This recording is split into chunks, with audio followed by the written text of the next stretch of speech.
Are you ready for an underwater adventure like no other? Imagine diving deep into the Red Sea, exploring one of the most famous shipwrecks in the world, the Thistlegorm. Have you ever wondered what treasure lies beneath the waves? What secrets are hidden in the depths? How did this majestic vessel meet its tragic end? Join us as we uncover the mysteries of the Thistlegorm and discover why it continues to capture the hearts and minds of divers from all around the world. The SS Thistlegorm was a British Army merchant navy ship that was built in 1940 during World War II. The cost of building the SS Thistlegorm was €115,000. Gorm is Gaelic for blue, and the ship's name was chosen to reflect the blue thistles that grew in Scotland. The ship was owned by the Alban Line, a shipping company founded in 1901 by William Black and Walter B. Allen. The SS Thistlegorm, one of the most famous of these ships, weighed 4,900 tons and could reach a speed of up to 10 knots. On October 6, 1941, the ship was part of a convoy of 16 vessels heading to Alexandria to resupply the British 8th Army at Tobruk. Recent studies suggest that the SS Thistlegorm was carrying a large number of supplies for the Royal Air Force, possibly enough to set up an entire airfield. As an armed freighter, the ship was equipped with a 3-inch light anti-aircraft gun and a 4-inch cannon left over from the First World War, bolted onto the stem, according to the Admiralty record AFO 1524/41. Despite her military designation, the ship was primarily used for transporting essential supplies, including ammunition, vehicles, and other war material. The SS Thistlegorm was sunk in a surprise attack by a pair of Heinkel HE-111 bombers dispatched from Kampfgeschwader KG-26, based in Crete. The attack occurred on the night of October 6, 1941,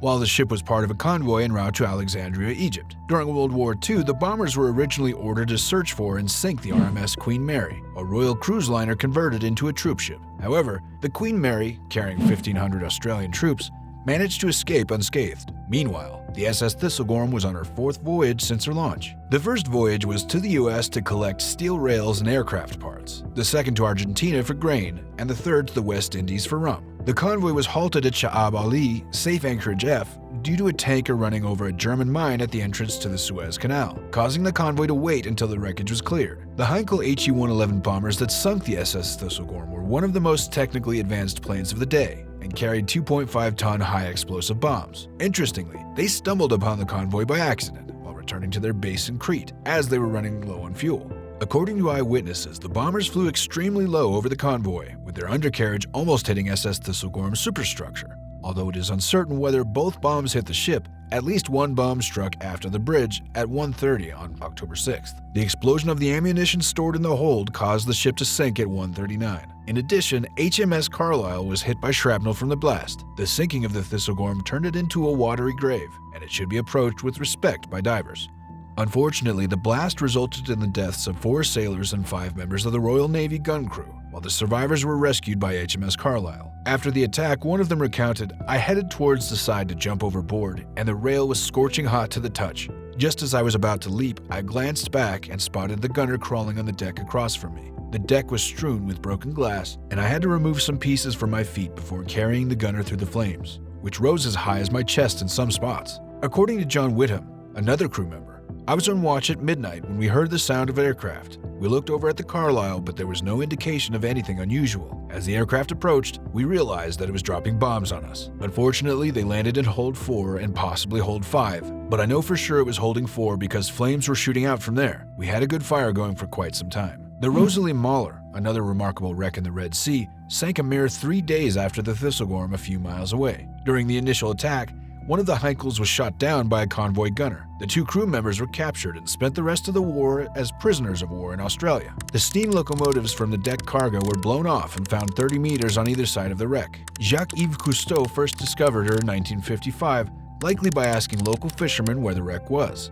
They regularly tied up to the mast, which at the time was visible above the waterline. It is believed that Cousteau cut down the mast to prevent others from finding the wreck. The Thistlegorm was featured in Cousteau's 1956 documentary, The Silent World, as well as in a 1956 edition of National Geographic magazine, which clearly shows the ship's bell still in place. In the early 1990s, Dr. Adele Tarr, founder of the Sharms Hyperbaric Medical Center, and 3 friends rediscovered the wreck and secretly dived it for 2 years before its whereabouts were discovered by others. Despite being sunk over 80 years ago, the SS Thistlegorm remains remarkably well preserved. The relatively shallow waters and the lack of significant disturbances have helped keep the ship intact. Most of the cargo remained on board, although the medical supplies were missing. Morphine, reportedly retrieved from the wreck, was said to have been sold in Cairo street markets years after the attack. Only 2 of the Thistlegorm's trucks have their steering wheels intact, but we won't disclose their location. Birmingham Small Arms manufactured some of the famous motorcycles. The UC Mark II tanks on board were also referred to as Bren gun carriers, due to the Czech machine guns they were equipped with.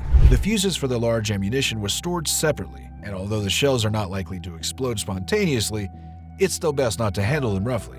Contrary to popular belief, not all of the Wellington boots discovered on the wreck are for the left foot.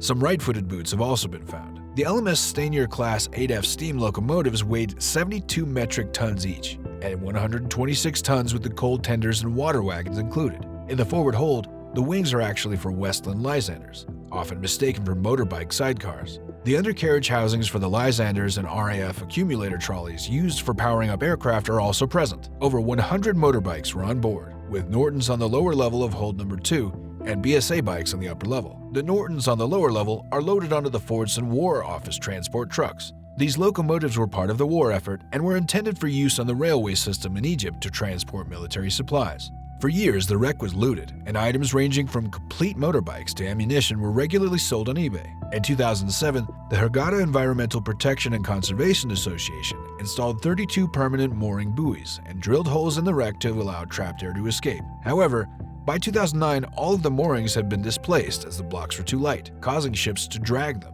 and the lines connecting the moorings to the wreck were too long, making it challenging for divers to reach the wreck in strong currents. Today, all dive boats anchor directly to the wreck.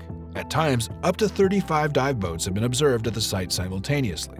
The primary danger to the Thistlegorm is the use of steel hawsers to refer mooring lines to the wreck, which cut through the superstructure as they rub against it in the surge. Reputable dive centers require divers to have at least 20 dives and hold the equivalent of a PAD advanced certification before permitting them to dive the Thistlegorm. The deck level of the wreck is approximately 17 meters deep. Tuna, barracuda, batfish, moray eels, lionfish, scorpionfish, and turtles are commonly sighted on and around the wreck. It is generally accepted to dive the Thistlegorm in an anti-clockwise direction, both inside and outside the wreck. Interestingly, there is a rumor that the captain of the Thistlegorm was not the last person to use the lavatory in the captain's cabin. There is a section of the superstructure that is missing, and although it took technical divers several months to find it, many guides know its location due to safety stops and strong currents. The captain's bathtub is a well-known feature, but few people are aware of the bathtub on the bridge. One might wonder why there is a bathtub in the bridge, perhaps for a relaxing soak while commanding the ship. The Thistlegorm is one of the world's most popular dive sites, and it is estimated that over 1 million divers have explored the wreck. Tourist spending generated by the wreck has surpassed 100 million in Egypt. Exploring the Thistlegorm is an adventure unlike any other. With its rich history and diverse marine life, it's no wonder why this wreck is one of the most popular diving destinations in the world. From the captain's bathtub to the missing piece of the superstructure, the Thistlegorm is full of surprises waiting to be discovered. Whether you're a seasoned diver or just starting out, this wreck offers an unforgettable experience that will leave you with memories to last a lifetime. So what are you waiting for? And with that said, thank you for watching. Don't forget to hit the like and subscribe button to our channel. We'll see you in the next video.